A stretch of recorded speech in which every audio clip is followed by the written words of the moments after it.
Hey everybody, we're here. It's time. We're doing the first ever official Q&A video, this time for the month of July of 2019.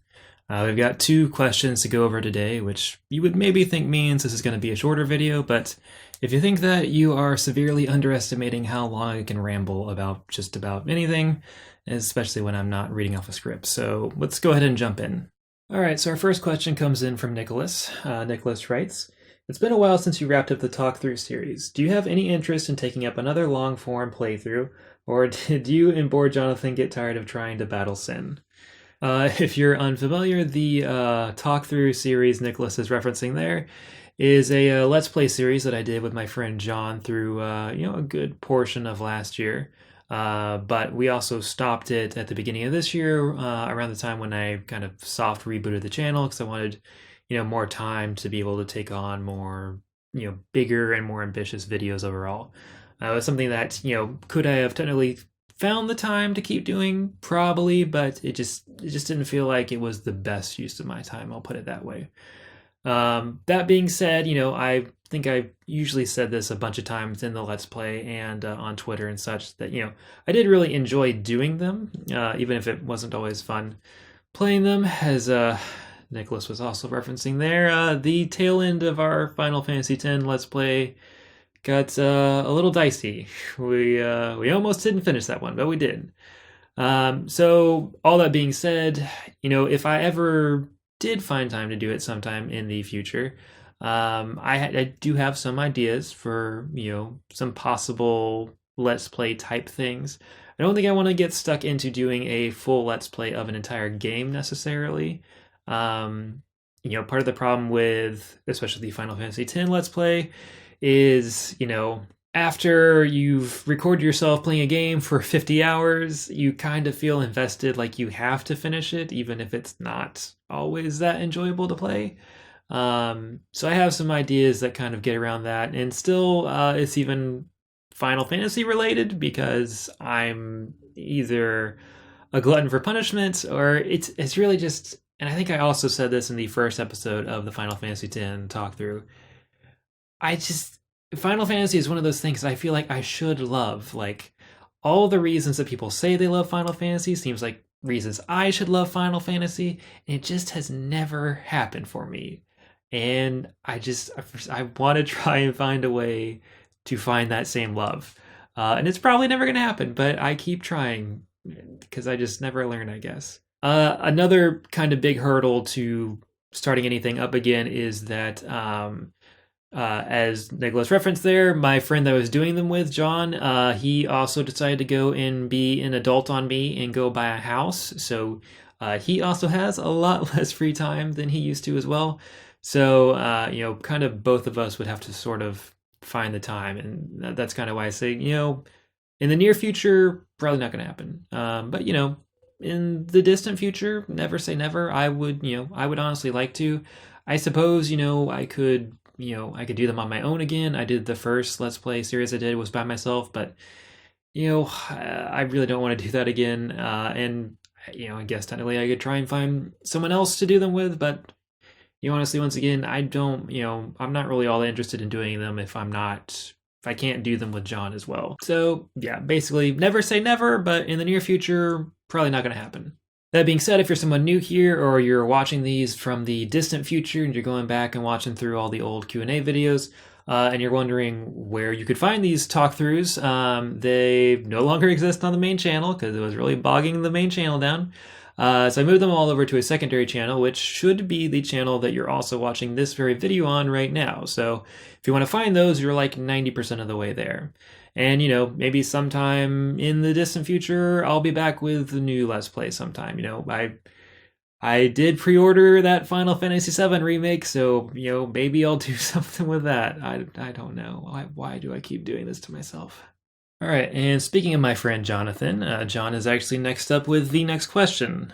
Multiple questions, in fact, which I think technically breaks the rules, but I'll let him slide this one time since his first question is simply just asking what the new setup is going to look like with the new whole talking to camera style of videos I'm making, and as you can clearly see, it's just a white background. He also makes a suggestion for a background of his choosing, which is a Tidus from Final Fantasy X wall scroll, which, yeah, that's not, well, I have enough technical wizardry. I can make that happen, right? Yeah, there you go. Tidus wall scroll for you. His actual question is defining 25 for games when?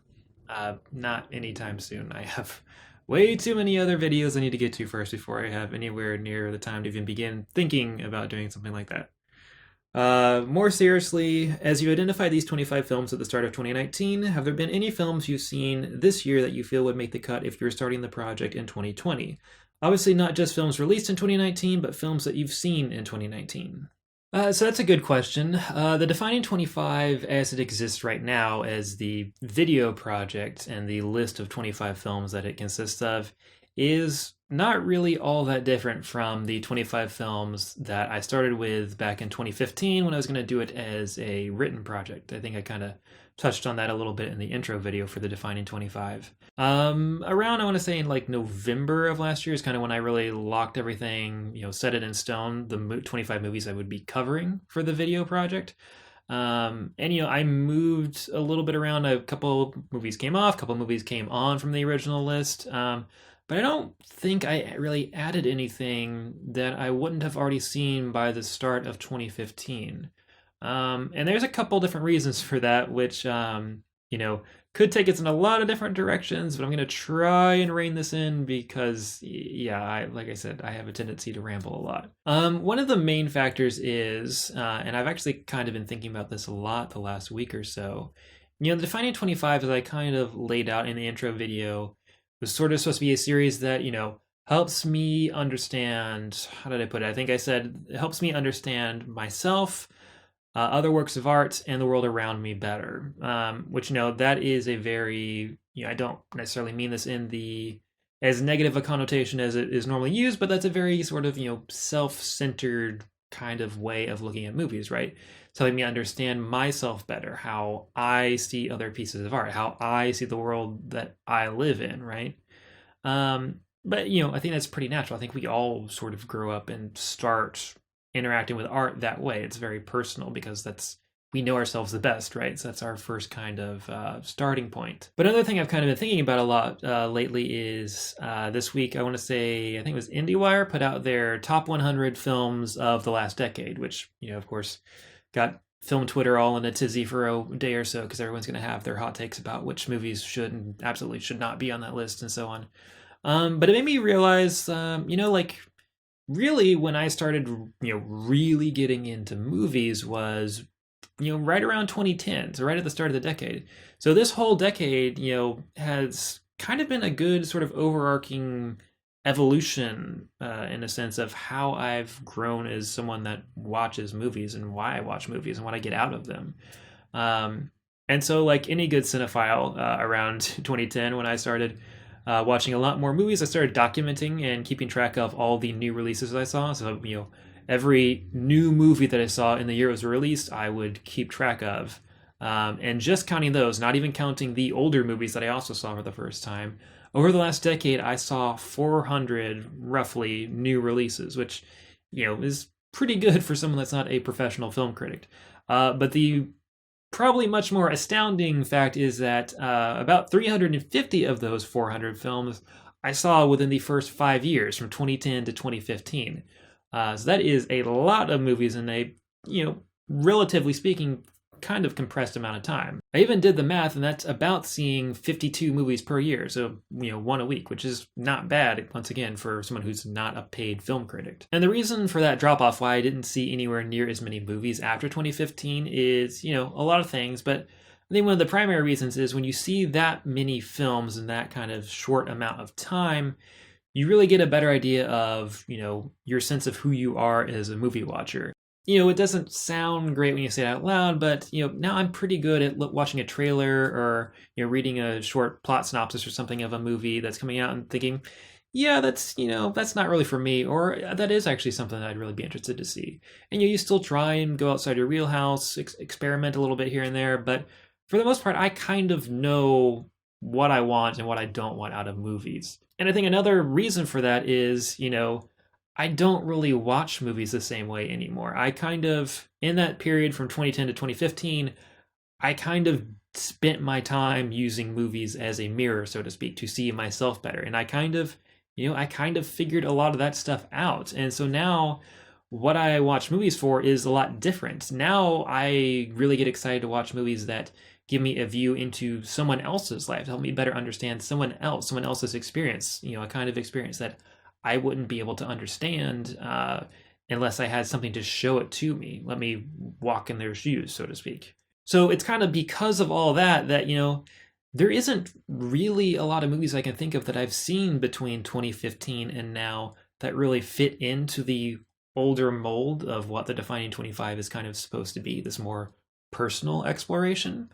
But that being said, I do want to still try and answer the question. So I would say the one movie that does jump out immediately as something that would fit the current mold of the Defining 25 would be a movie I saw last year called Hereditary, which, if you know anything about that movie, it is a horror movie about family dynamics. Yeah. I don't think it's really ever come up in a video, but, I don't have the best relationship with my parents. It's not the worst relationship ever, but it's also not the best. And especially I don't have the best relationship with my mother, and Hereditary is, let's just say, a movie that derives a lot of existential horror out of the relationship between a mother and a son. So yeah, that's let's just say it hit home, and it probably doesn't say a lot of good things about me. But yeah, that's probably a good example of a film that I've seen recently that actually would still fit the mold of the current Defining 25. All right, I think that's going to just about do it for us this month. As always, if you're a $1 patron, so basically a patron at any level, you always get to watch all of these Q&A videos at any time. But if you're a $5 patron, of course, you get the privilege of actually getting to ask me one of these questions that I answer at the end of each month. So in the next couple of days, when we get to the start of the new month, I'll throw up another post on Patreon, and if you're a $5 patron, you can go ahead and ask your next question there. Other than that, I think that's pretty much all I've got for you. So I'll see you all next month, and hope you have a good one. See ya.